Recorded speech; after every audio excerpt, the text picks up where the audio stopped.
Hello, friends. Thank you so much for joining us for 9 News Now. I'm Elizabeth Vowell with a quick look at your headlines. Baton Rouge police arrested 2 more suspects in connection to a deadly shooting that happened last year.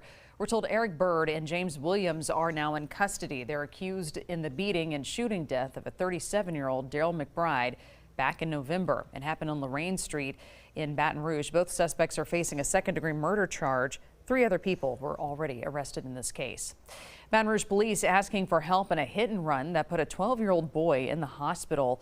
According to Crime Stoppers, the 12-year-old was hit while riding his bike on North Foster Drive near Hollywood Street. We're told this happened around 6 p.m. on Monday, January 26th. This is a look at the scene from that night. Officials say the driver of the unknown vehicle did not stop or try to help. The boy remains hospitalized with serious injuries. If you know anything that can help, you can call Crime Stoppers anonymously at 344-STOP, 344-7867. The search is on for Southern University's next president. The search committee held its first meeting today, establishing a timeline that runs through May.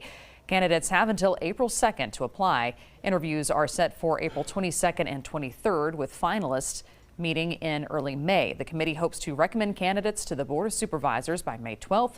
They're also considering hiring a search firm, which could cost $125,000.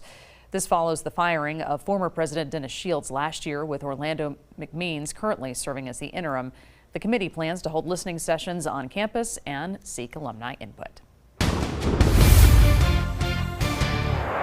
9:02 now. Let's get a check of your weather over to Dr. Steve Caprata. Steve. Hey, Liz, getting ready for the weekend and a little bit of up and down in the forecast. Tomorrow morning, still going to be cool, but not as cold as we start out upper 30s to low 40s. But look at the afternoon, 73, only hit 54 today, so nearly 20 degrees warmer. Then we get a weak front moving through, knocks temperatures down just a little bit as we get into Saturday, a high of 66, and you see Sunday morning in the 30s, but 71 for a high. So overall, looking really good into the weekend. Now, the crew of Artemis kind of kicks off a busy weekend of parades here in the Baton Rouge area. Will be in the low 60s, falling into the upper 50s under clear skies. Crew Mystique de la Capitale with their own Jacques Doucet as Grand Marshal. Mid 60s for most of that parade. Boy, beautiful weather. Orion Saturday night gets a little bit cool, but really no complaints. Upper 50s down into the low 50s, and then you've got Mid-City Gras coming up on Sunday. Also beautiful sunshine. Temperatures anywhere from the upper 60s to low 70s. Here's a live look outside tonight. Our skyline view looking back towards Children's Hospital. We're at 41 degrees right now. Temperatures have been dropping pretty quickly. We think they're going to start to level out a bit here overnight and maybe even start to climb a little bit as we head towards daybreak tomorrow. All right, here's what we've got the next several days. Again, the weekend looking really nice. Cool mornings, nice afternoons, and into next week it looks like mild weather is going to dominate a spring-like pattern.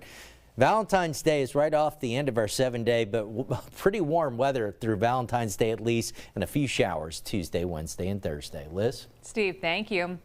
Hey, Family Gras kicks off tomorrow in Jefferson Parish. This annual event brings free concerts, a carnival, and a parade, of course. You can catch the Gin Blossoms and the voice star, Karen Waldrop. This signature festival is expected also to generate over $1 million in economic impact.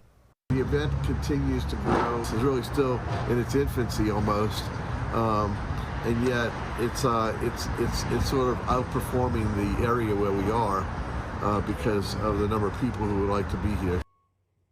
The Jefferson Parish Convention and Visitors Bureau is already seeing people book hotel rooms for next year's event. The festival and parade are both free. And friends, don't forget you can check out all the Mardi Gras events throughout our area on the WAP 9 News app. We'll see you back here at 10 o'clock. Good night.